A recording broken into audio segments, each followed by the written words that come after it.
नमस्कार मित्र हो, मैं चंद्रशेखर। जैसा कि आप जानते हैं, हम अभी वर्ग चक्र के हमारे जो संभाषण चालू है उसमें हम सप्तमांश की तरफ देखेंगे। वॉरेन बफेट का ही हम सप्तमांश लेते हैं ताकि सुसूत्रता रहे किसी भी चीज में। और ये आपके सामने है। जैसा कि आपको मालूम है, बाएं साइड में जो बाएं बाएं साइड जो है, बाएं बाजू जो है, वहां पर उनका जन्मलग्न चक्र है। दाहिने बाजू में उनका सप्तांश। अब यहाँ पर हम देखते हैं कि मेरा जैसा कि मानना है कि लग्न लग्न कुंडली में हमने ग्रह दृष्टि देखना चाहिए, और वर्ग कुंडली में हमने राशि दृष्टि का चयन करना चाहिए।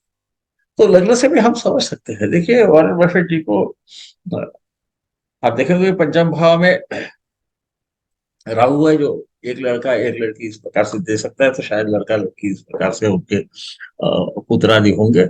ये पुत्र पौत्रादि के लिए कहा गया है कि सप्तमांश का प्रयोग करें।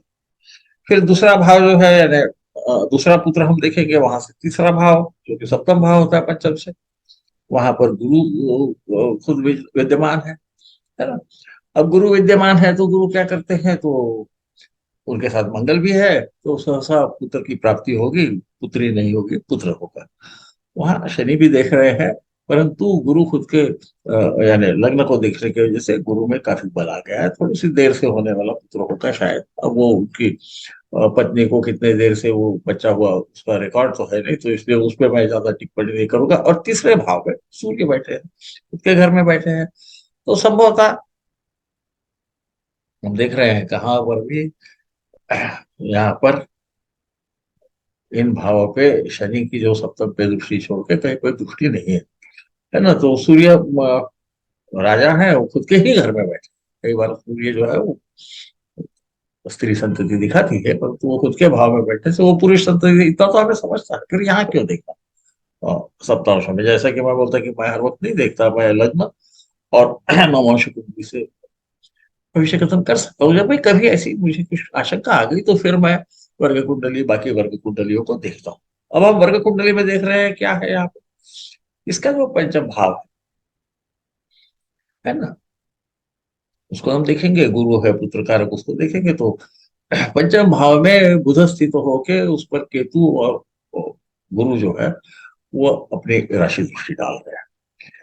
केतु को करीबन 11.38 नंबर मिले हैं, गुरु को 11.13 मिले हैं, बुध खुद जो है उनको 15.65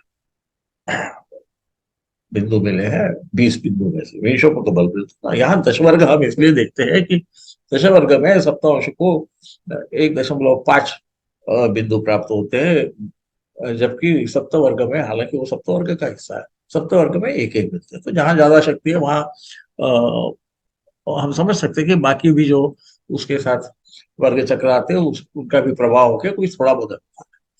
तो ऐसा होने के बाद हम ये देखेंगे कि विप्रतम केतु कहा जाता है। इससे केतु सहसा स्त्री संतति देता है। ऐसा भी बोला है केतु भगिनी बाहुल्यम, ऐसा कहा गया है जयभिनी ने। विप्रतम केतु भी उन्होंने कहा, हालांकि वो अर्गला के संदर्भ में कहा है, परंतु ऐसा बोलिए कि जब सूत्र का किसी एक विशिष्ट विषय पे सूत्र न मिलता हो, तो बाकी सूत्रों में देख के उसको वहां पर उसका प्रयोग करना। दूसरा भाव जो है वहां पर क्या है, तो वहां पर हम देखते हैं कि शनि की भी दृष्टि है, सूर्य की भी दृष्टि है। यहाँ पर हम राशि दृष्टि ले रहे हैं, इसे ध्यान में रखें, है ना। और चूंकि सूर्य की दृष्टि होने से शनि का थोड़ा सा प्रभाव भी कम हो गया है। शनि को 10.80 बिंदु मिलते हैं विषुवत बल में, और सूर्य को भी करीबन उतने ही मिलते, 10.5 मिलते हैं। तो ये दोनों मिलकर जब देखते हैं तो शनि भी, उसको नपुंसक ग्रह कहा गया, वो स्त्री या पुरुष दोनों दे सकता है। तो इसलिए संभवतः उन्हें दूसरे पुत्र की प्राप्ति की। उनकी पहली जो पुत्री थी उसका नाम सुसन था, दूसरे पुत्र का नाम हॉवर्ड था। अब हम तीसरा पुत्र कहाँ से आता है देखने को जब जाते हैं, तो हम नैसर्गिक है कि सप्तम से तृतीय भाव फिर देखेंगे, उसका छोटा भाई उसका, ऐसा देखेंगे ना हम। तो वहां पर शुक्र विद्यमान है, उन पे किसी भी ग्रह की या किसी भी भाव के भाव की तो दृष्टि है परंतु किसी भी ग्रह की दृष्टि नहीं है, क्योंकि भाव जो दृष्टि डालता है, जो राशि जो दृष्टि डालती है, उसमें स्थित ग्रह भी वैसी ही दृष्टि डालते हैं, ऐसा कहा गया है। तो यहाँ पर वो शुक्र केवल अकेले विद्यमान है, और शुक्र को भी 10.90 क्या बोलते हैं, मार्क्स बोलते हैं, बिंदु मिलते हैं। हमें ये देखना है कि देखो, पहला जो पंचम भाव है, जहां से पुत्र, केवल पहला पुत्र नहीं सभी पुत्र को देखते हैं, उसमें जो बुध स्थित है ना, उनको 15.65 मिलेगा या बिंदु मिलेगा। यहाँ शुक्र है। तो अब शुक्र ऐसा सहसा माना जाता है कि स्त्री ग्रह स्त्री संतति देता है, पर तो ऐसा नहीं है। देखिए, जैमिनी जी ने कहा है, मेरे ख्याल से तीसरे अध्याय के तीसरे पद में, और शायद 50वां सूत्र है कि शुक्र द्रुग योगे पुत्र लाभ। शुक्र की दृष्टि या शुक्र का योग, यानी शुक्र की स्थिति यदि पुत्र संबंधित भाव में होगी, ऐसा तो उसका संबंध नवम भाव से भी आता है या पंचम भाव से भी आता है, तो वहां पर पुत्र संतति, और उनको तीसरा पुत्र ही है, उनका नाम पीटर है। ये जो पीटर है ना, वहां पे देखिए शुक्र है, तो एक संभावना रहती है कि वो ग्रह भी, उसका जो स्वभाव है या उसका जो नैसर्गिक जो एक कल है कि कैसे वो लगे जाने का, उसका प्रतिनिधित्व करता है। इन पीटर को एमी अवार्ड करके गायन क्षेत्र में जो एक खास महत्व का अवार्ड मिलता है, जिसको हम भूषण मिलता है, सम्मान मिलता है, वो मिला है। तो वो गायन के और संगीत की दुनिया में काफी माने जाते हैं, वो दिख रहा है। अब आप बोलोगे भाई इनके पंचम भाव का क्या, हम यहाँ पे केवल सप्तम की बात कर रहे हैं, वहां पर बुध बैठे हैं। बुध को हम व्यापारी भी कहते हैं, वो दोनों काफी चीजें वो कर सकते हैं। तो इनकी जो बड़ी बेटी थी, नंबर 1 की सुजन, ये कई बार ऐसा कहा जाता है कि बफेट साहब को गाड़ी भी खरीदना हो ना, तो वाहन भी खरीदना हो, तो बेटी को भेजते थे, और वो अपने नाम पे गाड़ी का सौदा वौदा करती थी, कीमत वगैरह तय करती थी, ऐसा कहा गया है।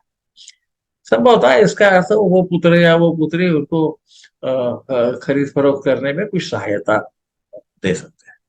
क्या ऐसा ही होगा? इसको आपको काफी जो हमारे अ, चक्र है, राशि चक्र और सप्तांश चक्र, इस पे इनका प्रयोग करके वो सही आता है क्या देखना चाहिए। मैंने एक आपको अलग टाइप की, एक अलग प्रकार की दृष्टि देने की कोशिश की। तो इस प्रकार से सप्तमांश कुंडली का अध्ययन करके, उससे हमको जो लग्न कुंडली में बताया जा रहा है, उसकी कुछ ज्यादा मालूमात हमको प्राप्त होती है। इस प्रकार से इसे देखना चाहिए। और आपको यदि ये पसंद आया तो मुझे जरूर बताइए, मैं आगे भी बाकी भी जो हमारे वर्ग चक्र है ना, उनके बारे में भी बोलने की कोशिश करूंगा। आ, शायद आज मेरी रफ्तार जो है बात करने की थोड़ी सी बढ़ गई है। अब देखो, काफी चीजें अलग अलग ढंग से देखी जाती है, इसको कभी भी ख्याल में रखना। यहाँ पे जैसा देख रहे हैं कि शनि और सूर्य पंच सप्तम भाव पे देख रहे हैं, द्वितीय पुत्र पे देख रहे हैं, पर इन दोनों पे राहु दृष्टि डाल रहे हैं, है ना। अब राहु जो है, इनको भी इनमें दोनों अंग शामिल होते हैं, स्त्री और पुरुष का। हालांकि ऐसा कहा गया है, उनको भी नपुंसक ग्रह है। नपुंसक का मतलब ग्रह नपुंसक नहीं होता, ग्रह तो एक पिंड है, परंतु उसकी जो प्रवृत्ति वो बताता है, वो एक लड़का एक लड़की इस प्रकार की बताता है। इसीलिए उनके लग्न कुंडली में जब राहु पंचम भाव में बैठा है, वो बता रहा है कि इनको लड़का और लड़की, यानी एक पुत्र एक स्त्री संतति कम से कम होगी, शायद ज्यादा भी। तो इस प्रकार से हमको इसकी तरफ हम जब ध्यान देते हैं, और इसी कारण सूर्य की और शनि की जो नकारात्मक शक्ति है वो कम हो गई है, क्योंकि राहु का उस पर प्रभाव पड़ रहा है।